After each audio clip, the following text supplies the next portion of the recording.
Howdy y'all. So I was thinking about bias, and I realized that I need to talk to y'all a little bit about my bias, or more specifically, why I think it's important for y'all to know my bias. Now, part of the reason this channel is called Patriotic Ramble is because I like my videos to link several traditionally unrelated topics, and this video is no exception. For this ramble, I'm going to talk about my bias, authenticity, and YouTube. Now, I don't make it a secret that I'm biased. I mention it in my YouTube bio and in several of my videos. So why am I doing this? Well, I can tell you right now that I'm not trying to start ideological battles with strangers online. Although, I'm probably more inclined to do that than most people. I'm not really trying to judge anyone or turn away potential viewers either. There are two big reasons I bring up my bias. The first is that I don't really think it's possible to be unbiased. Below is the Oxford English Dictionary definition of bias. Everyone has a bias. We all naturally see life from a certain perspective while ignoring other perspectives. The only way to avoid this is a lot of life experience, long conversations, humbling reflections, and smashing that like button. Okay, maybe not that last one. We tend to throw bias around like a dirty word, but that's usually only when someone else points out a bias. If we realize internally that we have a bias, we can try to appreciate other points of view. I can tell you right now that my beliefs and my life experiences have combined to create a unique frame of reference for me to see the world differently. Whether that's good or bad, I know I'm going to have different opinions on the events around me, and I don't always appreciate or even notice counter-arguments to my worldview. One of my pet peeves is when I watch a video that bashes America over something, and someone in the comments say, "Wow, I love how unbiased this is."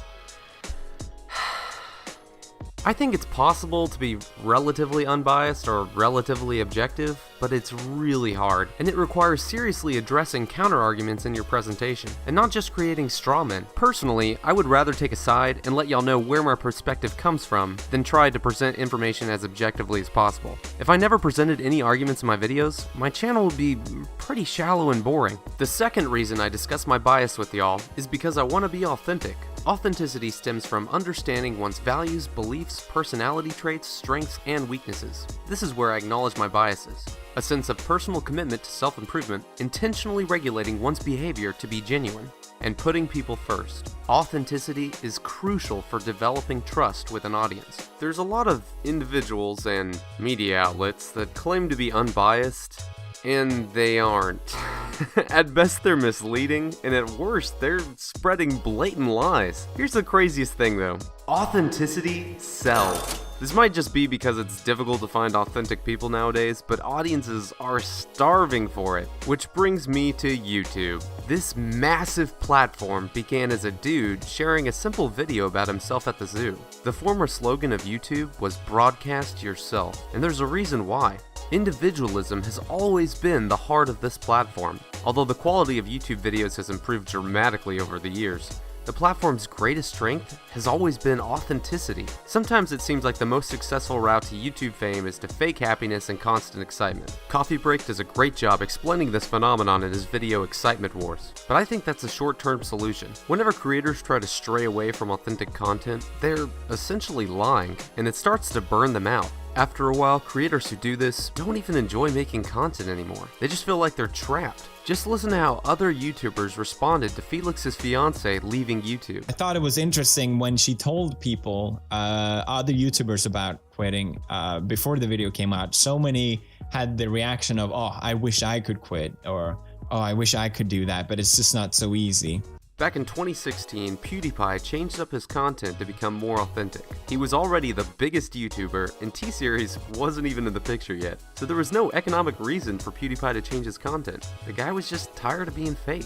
He took a risk to become more authentic, and the internet rewarded him for it. Nowadays, you'd be hard-pressed to find a YouTuber more widely respected than PewDiePie. The unfiltered connection between a content creator and an audience has always been the greatest thing about YouTube, and it's kinda sad that as YouTube becomes more corporate, they seem to be forgetting this. Remember what I said about how authenticity sells? Well, Alphabet, Google's parent company, just lost $70 billion in market capital after the company failed to reach its expected growth. The reason? According to the chief financial officer of Alphabet, it was because YouTube changed their algorithm to stop recommending fake news and to start recommending authoritative sources. Their words, not mine.